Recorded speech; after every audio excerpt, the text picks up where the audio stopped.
Ce matin du lundi 5 octobre 2020, un jour pas comme les autres, jour de la rentrée scolaire du Cameroun et journée internationale en l'honneur des enseignants dans le monde. Dès 7 heures, les élèves ainsi que tous les staffs des établissements scolaires maternels, primaires et secondaires de la ville de Kousséri ont pris d'assaut leurs établissements respectifs. Du côté du lycée mixte de Kousséri, l'arrivée des élèves s'est faite au goutte à goutte. De nouveau, très enthousiastes dans leur tenue neuve et sac à dos, ne cessent de parcourir le vaste étendue de la cour, jadis longtemps parcourue par leurs aînés, surtout lors de leur prémisse d'aller au lycée. Certains se dirigent vers le babillard pour confirmer leur inscription effective et surtout savoir dans quelle salle de classe il faudrait aller se caser. Pour certains, se dirigent vers le bureau du censeur pour venir s'acquérir de leur orientation. Du secteur du bureau du secrétariat du proviseur ainsi que le bureau du proviseur lui-même, certains parents y viennent dans le souci d'un besoin de service quelconque certainement.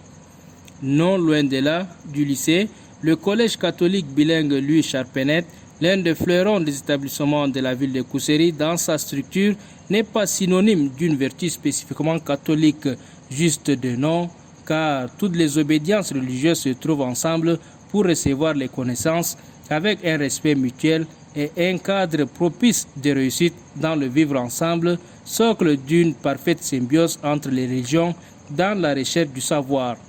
Alors ici, nous n'accueillons pas, nous sommes un collège catholique, mais nous n'accueillons pas seulement les élèves chrétiens catholiques. On accueille tout le monde, toute dénomination, toute race, toute ethnie est attendue ici au collège.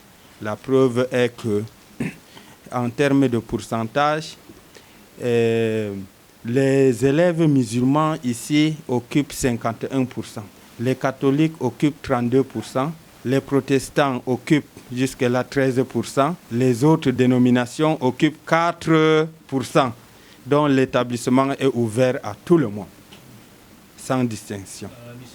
Des élèves des établissements primaires particulièrement, à l'école publique groupe 1A, une école qui a vu passer plusieurs de nos élites n'est pas restée dans le silence. Les directeurs et certains des enseignants nous ont permis de les recueillir pour en savoir plus sur ce premier jour de rentrée. Nous avons commencé l'année dans le strict respect des mesures barrières édictées par la hiérarchie. Nous avons disposé les kits de lavage de mains. Les élèves du niveau 3, on les a exigé le port de masque ainsi que les enseignants. Bien que la rentrée est timide, mais on espère qu'il prendra sa vitesse de croisière d'ici demain. Tout à fait, nous sommes fin prêts puisque nous avons des salles de classes qui ont plus de 60 élèves. Et nous sommes obligés de mettre sur pied le système de mi-temps. Nous sommes fin prêts. Mais il y a un problème qui se pose, le problème d'enseignants et des salles de classe.